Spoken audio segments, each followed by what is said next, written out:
सुनिए, देखिए, समझिए सनातन सत्य। जैसी दृष्टि वैसी सृष्टि, दृष्टि विज्ञान। कुदरत, कुदरती रचना एवं कुदरत के कानून से शाश्वत सुख की प्राप्ति।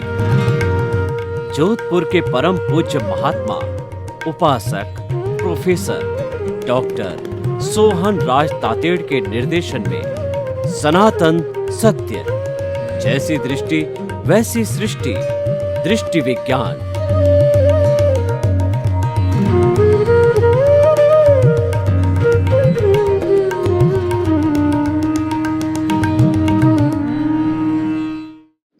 भाई और बहनों, मातृशक्ति को नमन। स्टूडियो में आपका हार्दिक स्वागत, अभिनंदन है, सत्कार है। आत्मविज्ञान साइंस ऑफ द सोल कार्यक्रम के अंतर्गत हम आपको सही दृष्टि, सही सोच, राइट विजन, राइट थिंकिंग के तहत आपकी नकारात्मक सोच को सकारात्मक सोच में बदलते हैं।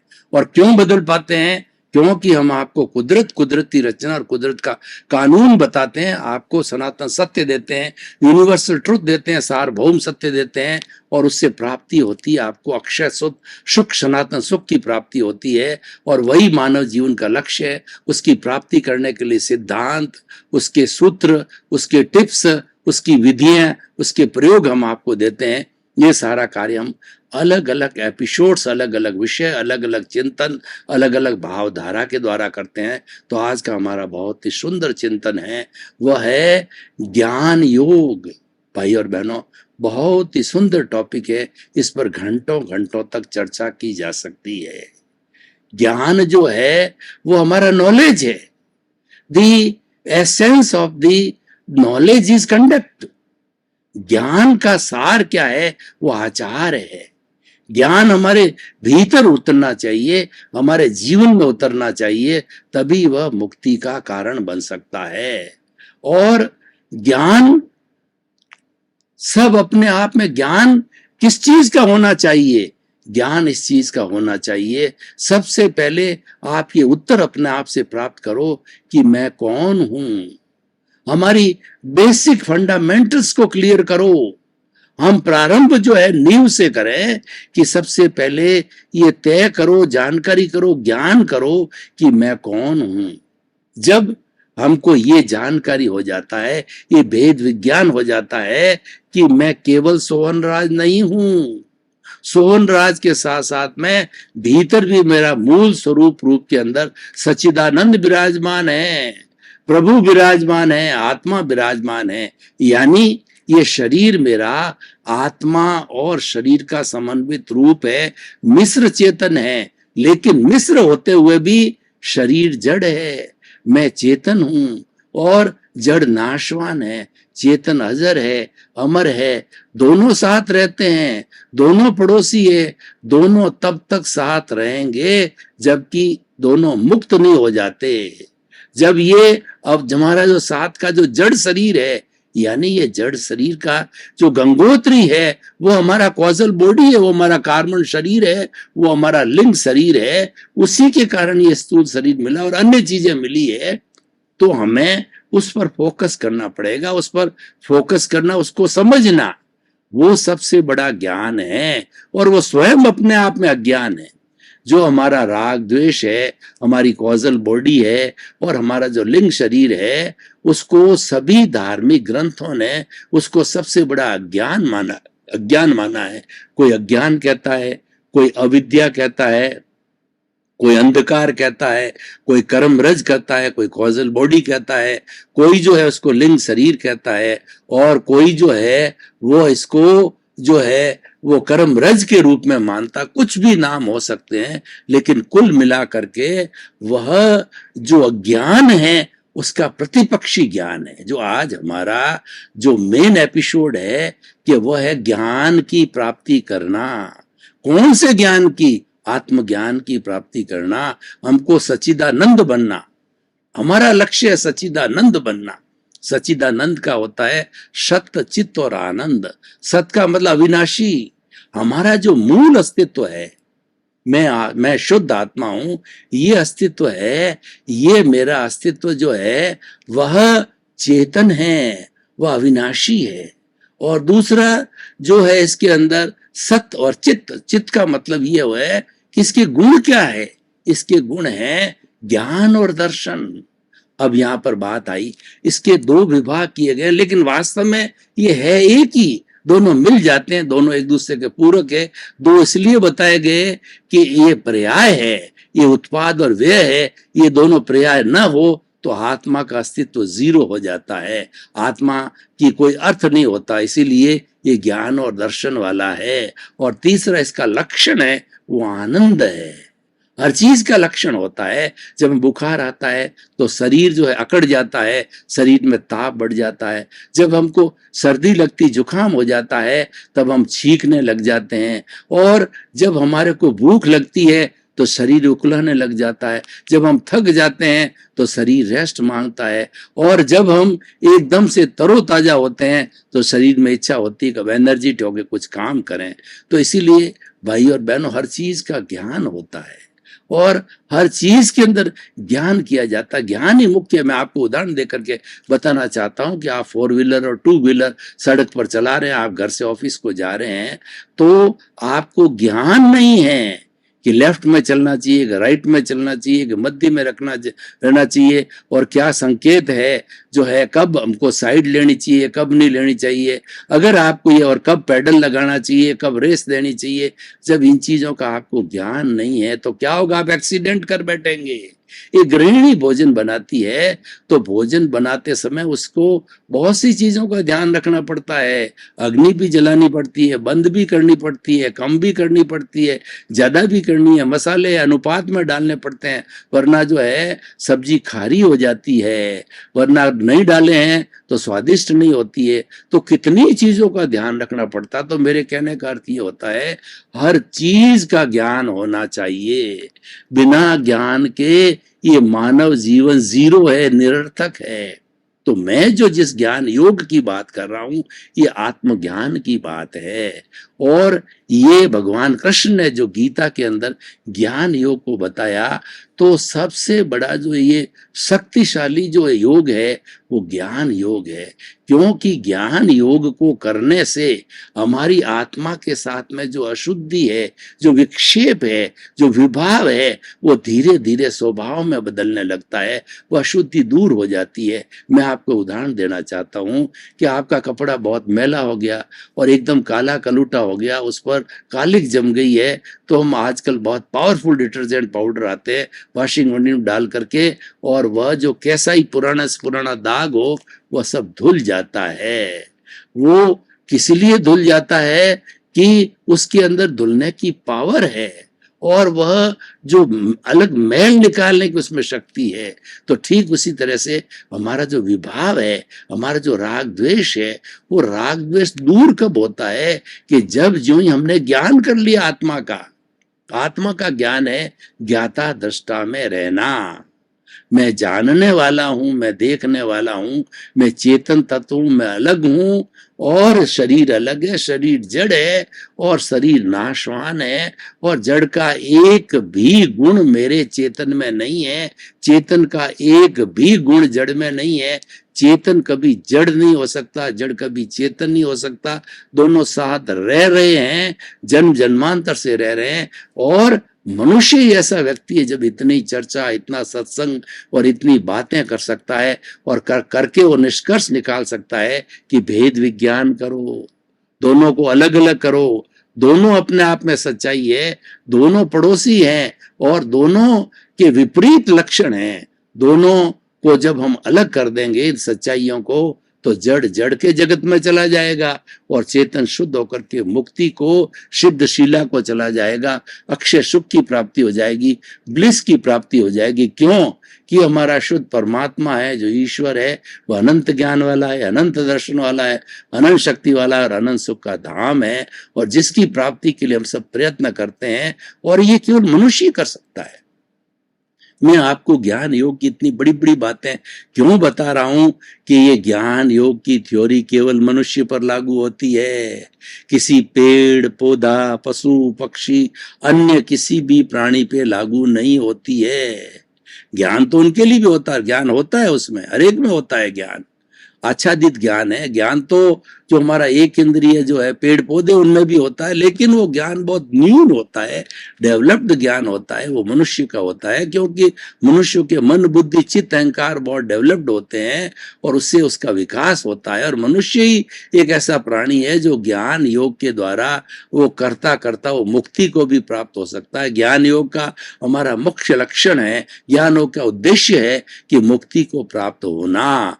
और मुक्ति को प्राप्त होना कब होगा? जब अज्ञान को अलग कर दिया जाए। अज्ञान एक वेल्डिंग है, जब इस वेल्डिंग को हम काट देंगे तो प्योर ज्ञान बच जाएगा, जो केवल ज्ञान कहलाता है, ओनली नॉलेज, एब्सोल्यूट नॉलेज कहलाता है। और केवल ज्ञान की स्थिति आने के बाद में जो साधक का शरीर होता है वह जीता जाता भगवान हो जाता है, उसका शरीर भगवान के रूप में होता है, जीवित भगवान होता है। और वो स्नेह स्नेह जो कुछ भी उसके अघाती कर्म बचे हुए, घाती कर्म तो जो है वो केवल ज्ञान होते ही सब समाप्त होते हैं, ज्ञानावर्णीय दर्शनावर्णीय अंतराय और मौन ये समाप्त हो जाते हैं। और जो अघाती कर्म शरीर से जुड़े होते हैं जिसके अंदर वो सब शुभ होते हैं और खास तौर से उनके आयुष्य है वो बाकी रहता है। तो आयुष्य की समाप्ति होने के बाद के अंदर केवल ज्ञान होकर के और आयुष्य की समाप्ति होने के बाद में 14वां गुणस्थान व्युत्सर्ग का पहले जो है मन की, फिर वचन की और फिर काया का योग जो है शैलेसी अवस्था प्राप्त हो जाती है।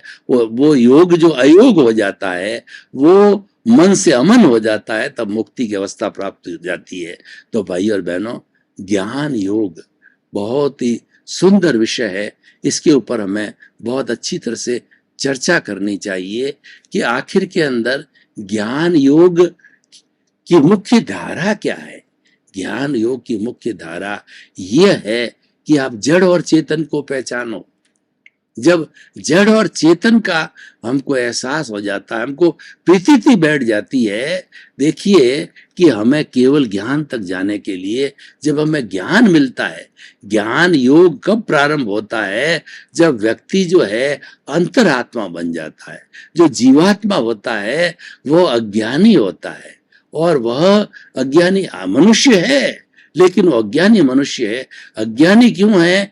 कि उसके ज्ञान टच नहीं हुआ है और वो उस अज्ञान को ही ज्ञान मानता है, मैं मेरा कोई ज्ञान मानता है, कर्ता भाव रखता है, ऑनरशिप रखता है, मैं और मेरा, मेरा घर, मेरा परिवार, मेरा धन, मेरे दौलत, मेरे बाल और बच्चे, और मैं जो पति पत्नी बेटा बहू, ये सब जो है आपस में केवल वहीं तक सीमित है, उसके आगे उसकी बुद्धि नहीं जाती है। लेकिन ज्ञान योग प्रारंभ होता है जब कोई ज्ञानी पुरुष मिलता है। इसीलिए हमें प्रयास करना चाहिए कि सबसे पहले ज्ञानी पुरुष की सत्संग करके उसके चरणों में समर्पित होके उसकी कृपा प्राप्त करके हम ज्ञान को प्राप्त करें। कैसे प्राप्त किया जा सकता है? स्वामी विवेकानंद का मैं उदाहरण देना चाहता हूँ।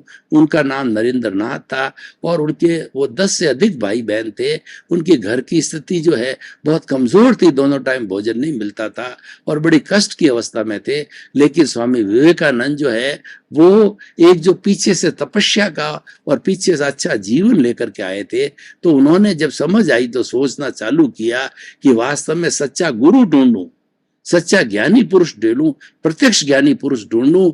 वो ज्ञानी पुरुष जब मुझे ज्ञान दे देगा, मेरे में ज्ञान संप्रेषित कर देगा, तब मेरा विकास होगा। तो उन्होंने बहुत से आचार्यों को, बहुत से साधुओं को, सन्यासियों को टटोला, लेकिन वो मनपसंद को गुरु नहीं मिले। और जब जो है कन्याकुमारी के अंदर स्वामी रामकृष्ण परमहंस विराज रहे थे, वहां उनका आश्रम है और वहां काली का मंदिर है, उसके उपासक थे, तो वो उनके पास में गए तो प्रथम दृष्टवा स्वामी विवेकानंद को, नरेंद्र नाथ नाम था, उनको प्रथम दृष्टवा अपना सदगुरु मिल गया और रामकृष्ण परमहंस को सद शिष्य मिल गया।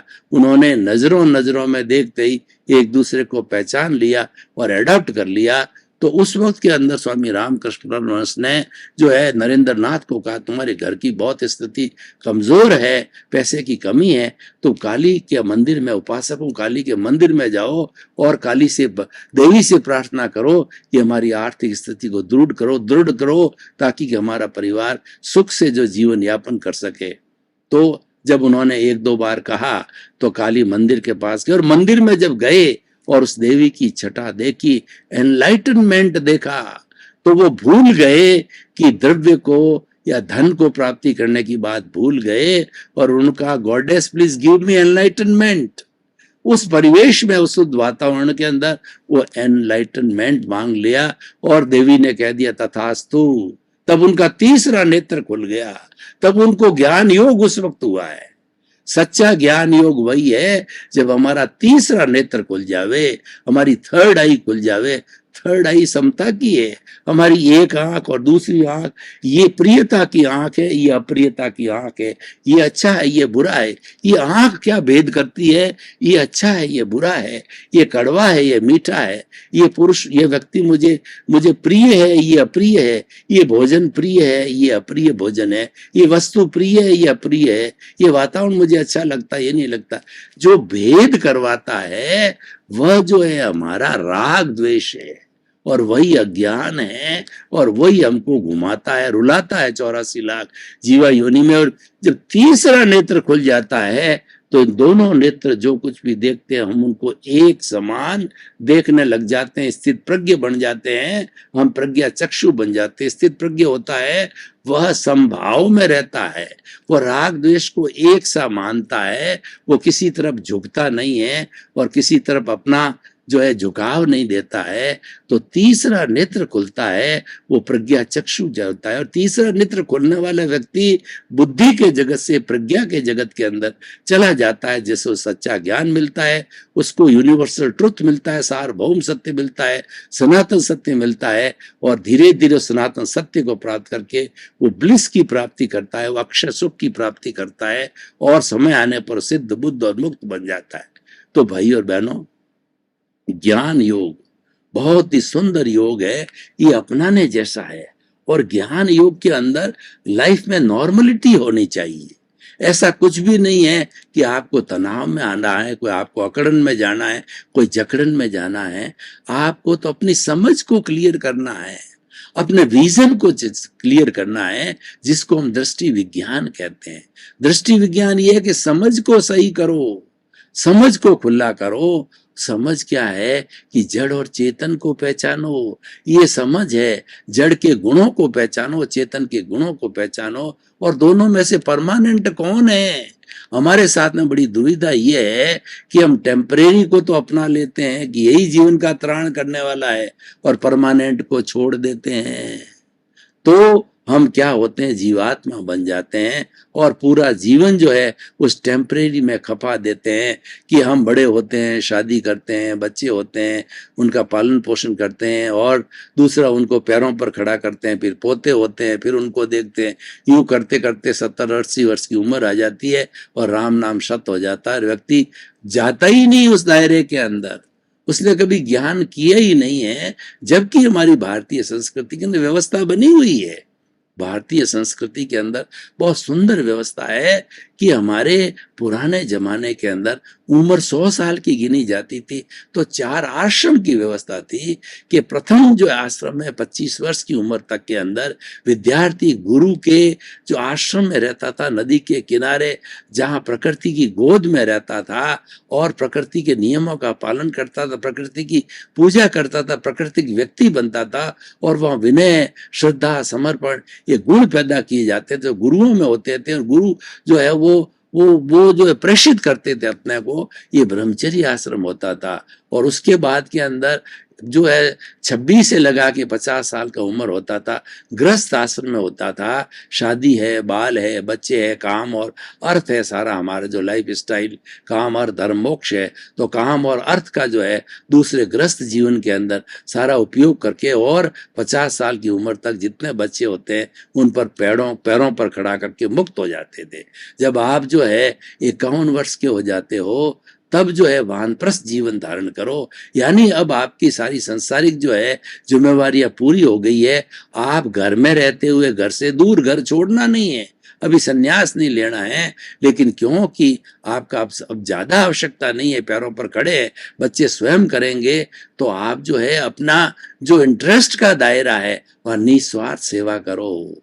अध्यात्म की सेवा करो, शिक्षा की सेवा करो, चिकित्सा की सेवा करो। बहुत से फील्ड है दुनिया में, और वो सब सेवा के फील्ड में उतर जाओ।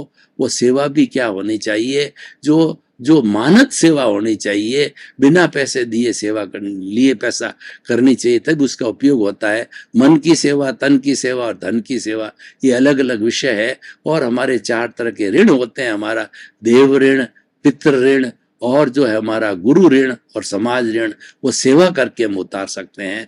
तो भाई और बहनों, सारा ज्ञान योग से जुड़ी हुई बात है। और तीसरा वानप्रस्थ, चौथा संन्यास आश्रम होता है कि आजकल 100 वर्ष की उम्र होती नहीं है, वानप्रस्थ तक पहुंच जाए तो बहुत बड़ी बात है। लोग लास्ट मोमेंट तक भी वानप्रस्थ लेते नहीं है, और संन्यास कोई लेता है तो बहुत बड़ी वो साधु बन जाता है, और वो सर्वविरति, सब तरह की हिंसा से मुक्त हो जाता है। और वैसे आज के युग में संन्यास लेने की कोई उम्र नहीं है। कोर्ट ने हमारा तय किया है कि आपको धार्मिक स्वतंत्रता है, 9 वर्ष की उम्र में समझ आ जाती है, तब कोई भी व्यक्ति सन्यासी बन सकता है, अपने अपने धर्म के अनुरूप होता है। हर एक को अपना अपना धर्म पालन करने की पूरी आजादी है, स्वतंत्रता है हमारे कॉन्स्टिट्यूशन में। तो भाई और बहनों, हम ज्ञान योग की बात कर रहे थे। तो ज्ञान योग जो है बहुत एक सुंदर उपक्रम है, और ज्ञान योग के अंदर में स्वाध्याय करना चाहिए। स्वाध्याय करने से, और जो सच्चे ज्ञानी पुरुष है उनकी संगत में जाना चाहिए, उनसे प्रश्नोत्तरी करना चाहिए और मन की जिज्ञासाओं का समाधान करना चाहिए। ज्ञान योग है हमारे 4 बातों से बना हुआ है। पहला तो ये है कि जिज्ञासा करना, दूसरा प्रश्न पूछना, और उसके बाद के अंदर तीसरा अनुप्रेक्षा करना। अनुप्रेक्षा का मतलब जो कुछ भी आपने ज्ञान किया है वो भीतर जो है आप ध्यान के माध्यम से उसको पक्का करो। जो भी चिंतन अच्छा आपके सामने आया है उसको पक्का करो। और चौथा जो होता है वो हमारा जो है वो उसका भी हम पालन करते हैं। तो इस तरीके से करके और हम इस ध्यान योग को, ज्ञान योग को बहुत सुंदर तरीके से जी सकते हैं। और ज्ञान योग वास्तव के अंदर हमें मुक्ति की ओर ले जाने वाला होता है। अब सवाल ये है कि ज्ञान योग को करने के लिए कुछ इस तरीके की हमको विधियों का हमें पालन करना चाहिए, जैसे हमारा ज्ञान योग पुष्ट हो। तो मैं कुछ बातें आपको ऐसी बताना चाहता हूं जिससे ज्ञान योग निर्बाध रूप से पुष्ट हो जाता है। सबसे बड़ी बात तो होती है कि हमको अकर्ता भाव रखना चाहिए, अमालिकी भाव रखना चाहिए, ट्रस्टीशिप रखनी चाहिए। हमारे में भावना है अमालिकी भाव की, ये शरीर भी मेरा नहीं है तो शरीर से जुड़ी हुई सब संपदा मेरी कैसे हो सकती है। जैसे आपका मकान है तो मकान आपका है, आपके नाम रजिस्ट्री है, तो आपको कोई खाली नहीं करा सकता। पर आपका चिंतन कैसा है? एक तो आपका चिंतन है कि मेरा मकान है और मैं इसको कई सालों तक भोगूंगा, ये कितना सुंदर है, कितना अच्छा है, इसको और अच्छा बनाया जा सकता है, उसको खूब डेकोरेट करते हो, तो इसमें तो मेरापन की भावना है। और एक दूसरी भावना होती है कि इस मकान का ट्रस्टी हूं मैं, इस मकान का चौकीदार हूं, ये मेरी निश्चय में है, जितने समय तक है मैं भोग करता हूं, जब चला जाऊंगा तो ये मेरे साथ जाने वाला नहीं है। तो ट्रस्टीशिप रखनी चाहिए, उसके प्रति अनासक्ति होनी चाहिए। हमारा जितना भी भौतिक जगत है, धन का, दौलत का, परिवार का, क्योंकि ये अर्थ से जुड़ा हुआ है, तो जितना भी अर्थ का हमारे पास में जो कार्य है उसमें अनासक्ति होनी चाहिए। अर्थ को हम इग्नोर नहीं कर सकते हैं। मेरे से आप पूछो तो मैं कहना चाहूंगा कि जो धन है, पैसा है, इस संसार का, वर्तमान संसार का भगवान है। इसका भगवान, हम इसकी उपयोगिता को कम नहीं कर रहे हैं, लेकिन ये सब कुछ भी नहीं है। जब हम इसको सब कुछ मान लेते हैं तो सब कुछ मान लेने के कारण इसके लिए अपराध करते हैं, इसके लिए अनैतिकता करते हैं भाई। और हुक और क्रुक जो है, अब ये उसको जो है वो लाने की कोशिश करते हैं, और यही हो रहा है वास्तव में। और यही दुख का कारण है, ये गिरावट का कारण है, इसके कारण आज समाज दूषित हो रहा है। तो हमें ज्ञान योग का पालन करना है कि ये साधन है, इसको साध्य नहीं है। मैं एक उदाहरण देके आपको बताना चाहता हूँ, आपको 40-50 साल पहले लोगों की जीवन पद्धति की बात बताना चाहता हूँ कि हमारे मैथमेटिक्स के अंदर एक सर्कल खींचा जाता है। सर्कल के केंद्र के अंदर जो है, एक ही केंद्र से एक ही सर्कल खींचा जाता है, परिधि होती है। तो पहले क्या था कि सर्कल की केंद्र के अंदर आत्मा का ध्यान, सद्गुणों का ज्ञान, सद्पुरुष, सदाचार, नैतिकता, ये मूल्य रखे जाते थे और उसी व्यक्ति की पूजा होती थी जिसके पास में ज्ञान योग था, जो भक्ति योग था, कर्म योगी थे, ध्यानी थे, उनकी जो है उपासना की जाती थी। भाई और बहनों, आपका बहुत बहुत धन्यवाद। आप हमारा आत्मविज्ञान कार्यक्रम लंबे समय से देख रहे हो, लंबे समय से प्रसारित भी हो रहा है प्रतिदिन, तो हमको बराबर फीडबैक मिल रहा है। और फिर भी आपका कोई प्रश्न हो, आपकी कोई जिज्ञासा हो, आप समाधान चाहते हो, तो हमारे पर्दे के पीछे लिखे हुए ईमेल आईडी और हमारा मोबाइल नंबर, हमारी वेबसाइट और हमारा मोबाइल ऐप पे आप अपनी जिज्ञासा को लोड कर सकते हैं। तो जिज्ञासा के अनुरूप आपको समाधान मिलेगा और जिज्ञासा के अनुरूप ही हम नए नए एपिसोड जो है तलाशेंगे कि आपको, जनता को किस चीज की जिज्ञासा है। इसी क्रम में आपका जीवन आनंदमय हो, मंगलमय हो, सुखमय हो। आपके प्रति बहुत बहुत शुभ।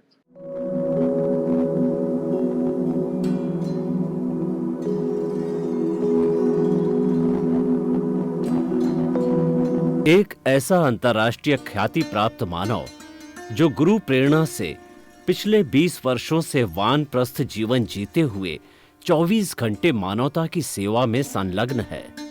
एक ऐसा मानव जो अभी राष्ट्रीय, अंतर्राष्ट्रीय टीवी चैनलों पर 7,500 एपिसोड के माध्यम से सनातन सत्य, आत्मविज्ञान एवं पुनरुत्थान, व्यवहार एवं निश्चय जगत के जीवनोपयोगी विषयों पर हृदय स्पर्शी प्रवचन कर चुका है। उस मानव का नाम है महात्मा उपासक प्रोफेसर डॉक्टर सोहन राज तातेड़। प्रोफेसर तातेड़ द्वारा योग, दर्शन, शिक्षा विषयों पर रचित पीएचडी स्तर के 250 शोध ग्रंथ भारत के 100 प्रतिष्ठित विश्वविद्यालयों में शोधार्थी पढ़ रहे हैं तथा वे सभी शोध ग्रंथ वहां की सेंट्रल लाइब्रेरियों में उपलब्ध हैं। महात्मा सोहन राज ने अभी तक हजारों स्कूलों, कॉलेजों, विश्वविद्यालयों एवं संस्थाओं में सेमिनार, वर्कशॉप, कैंप लगाकर लाखों विद्यार्थियों को योग, दर्शन, शिक्षा का प्रशिक्षण देकर उन्हें सुसंस्कारित किया। डॉक्टर तातेड़ ने भारतीय संस्कृति उत्थान के 4000 से अधिक समसामयिक विषयों पर आर्टिकल लिखकर ऑनलाइन जर्नल, पत्रिकाओं, वेबसाइट्स पर प्रकाशित किया, जिसका उपयोग लाखों पाठक कर रहे हैं। उपासक तातेड़ के 5000 से अधिक आज का सुविचार, आज का शुभ संदेश, आज का मंगल भावना योग आदि चिंतन websites, Twitter, blogger, Facebook, YouTube माध्यमों से लाखों लोग अपना जीवन निर्माण कर रहे हैं। मानवता के मसीहा ऐसे महामानव महात्मा सोहन राज तातेड़ के प्रोफाइल को अभी तक विश्व के 20 लाख दर्शक यूट्यूब पर, 12 लाख गूगल पर एवं लाखों दर्शक फेसबुक, ब्लॉगर, ट्विटर और इंस्टाग्राम पर देख चुके हैं।